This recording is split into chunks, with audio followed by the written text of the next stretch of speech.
Corona کے اثرات پوری دنیا پر مہنگائی کی صورت میں نمایاں ہو رہے ہیں۔ اشیاء خورد و نوش کی قیمتوں میں عالمی سطح پر اضافہ ہو رہا ہے۔ برطانیہ سمیت پورے یورپ میں مہنگائی نے عام لوگوں کی زندگی مشکل کر دی ہے۔ پیٹرول کے ساتھ ساتھ روزمرہ استعمال کی اشیاء میں 40 سے 50% تک اضافہ ہوا ہے۔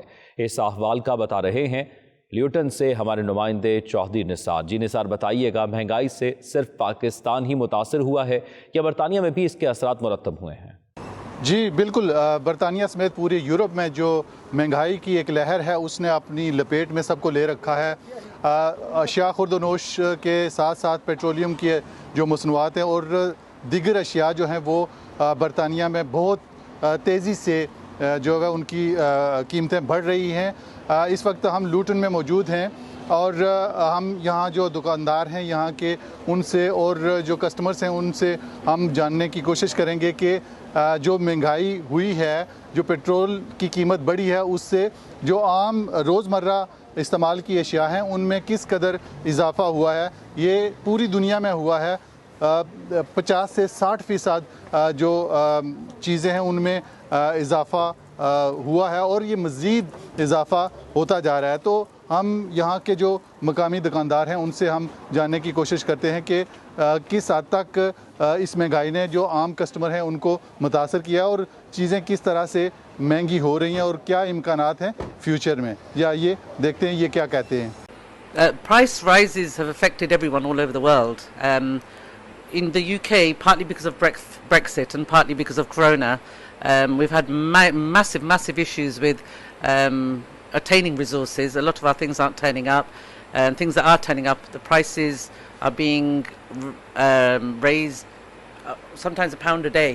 Our oil, we've gone from £16 a gallon to £24 a gallon in the space of a few months. اس دفعہ جنوں مہنگائی تقریباً بہت زیادہ ہے، 70-80% مہنگائی بہت زیادہ ہوئی گئی ہے۔ تقریباً میٹ نہیں لیمنی پرائساں بھی کافی 3-4 پاؤنڈ ایک سال پہلے 9 پاؤنڈ 10 پاؤنڈ سے اس طرح 13 پاؤنڈ 14 پاؤنڈ 15 پاؤنڈ تک بھی گئی ہے۔ اس طرح شیپ نہ اس طرح چکن کی پرائساں بھی 1-2-3 پاؤنڈ جڑانا کافی اوپر چلی گئی ہیں۔ تو مہنگائی اس دفعہ جڑانا بہت زیادہ ہے اوپر۔ مثلاً یہ سمجھی کرو کہ تساں 90% مہنگائی جڑانا اس سال بہت زیادہ ہو رہی ہے۔ Within this year, I think all the products from chicken to meat to dry fruits to dry veg to lentils to spices, everything's gone up by at least 50%, to my understanding, which is very difficult for people for day-to-day shopping. And I mean, it's getting worse. And petrol prices increases doesn't help. It's like one problem after the other, and it has a knock-on effect on us as well. There's fewer customers who come out to shop. Their spending budget is less, and it has a total knock-on effect on the rest of the economy.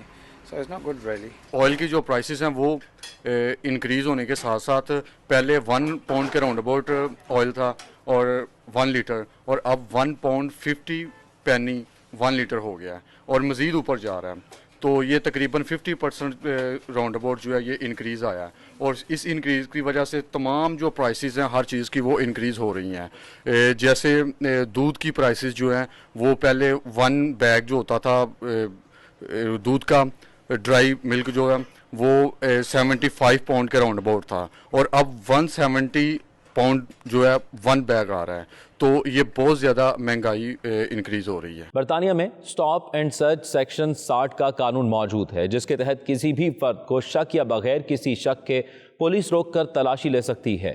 اس قانون میں ترمیم لانے کے لیے house of Lords کے اندر تجاویز پیش کی جا رہی ہیں۔